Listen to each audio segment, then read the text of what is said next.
La sclérose en plaques est rencontrée plus fréquemment dans les pays situés à une latitude plus élevée avec une exposition réduite au soleil, similaire au diabète de type 1. Des études ont montré qu'une diminution de 41% du risque de sclérose en plaques était obtenue à chaque augmentation de 20 nanogrammes par millilitre des taux sériques de vitamine D.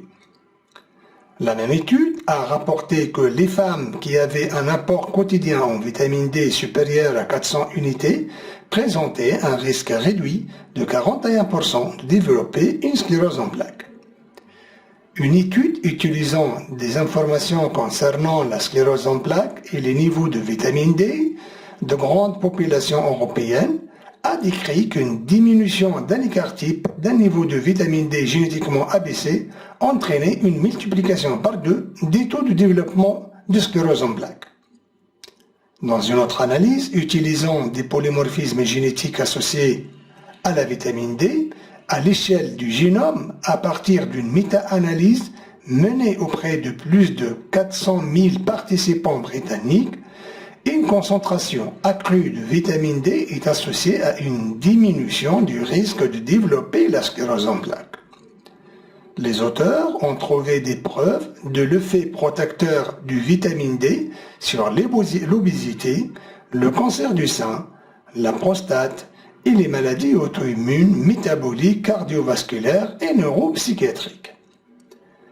Une autre étude a conclu que chaque augmentation de la concentration de vitamine D transformée en logarithme naturel entraînait une diminution de 43% de la ratio de la sclérose en plaques.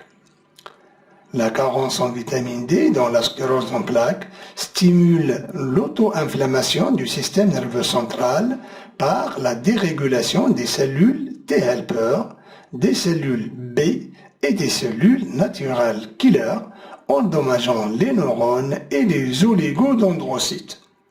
Il existe une prédisposition individuelle à développer la sclérose en plaques, comme l'association à un HLA-DRB1. Diverses actions immunitaires du calcitriol sont similaires à celles de l'interféron bêta, un traitement immunomodulateur de la sclérose en plaques. Il existe des résultats contradictoires basés sur le rôle thérapeutique de la vitamine D dans la sclérose en plaques. Certaines études ont révélé une amélioration du taux de rechute et des résultats de l'IRM avec une dose de vitamine D de 14 000 unités par jour. Les doses de traitement de la vitamine D varient considérablement d'une étude à l'autre. Ils peuvent comprendre de fortes doses de vitamine D de 50 000 unités par jour pour 1000 unités par kilo par jour pour obtenir une augmentation de la vitamine D sérique jusqu'à 200 à 300 nanogrammes par millilitre. Cette supplémentation élevée en vitamine D a amélioré les symptômes et les résultats de l'IRM chez les patients atteints de sclérose en plaques qui n'ont pas répondu ou ont refusé le traitement conventionnel de la sclérose en plaques. Une étude a décrit le traitement appliqué à 319 patients atteints d'un large spectre de maladies auto-immunes, sclérose en plaques et non-sclérose en plaques, telles que le vitiligo, le psoriasis, les maladies inflammatoires de l'intestin, la polyarthrite rhumatoïde, qui ont été traités pendant plus de 3 ans et demi avec de fortes doses de vitamine D, jusqu'à 1000 unités par kilo par jour.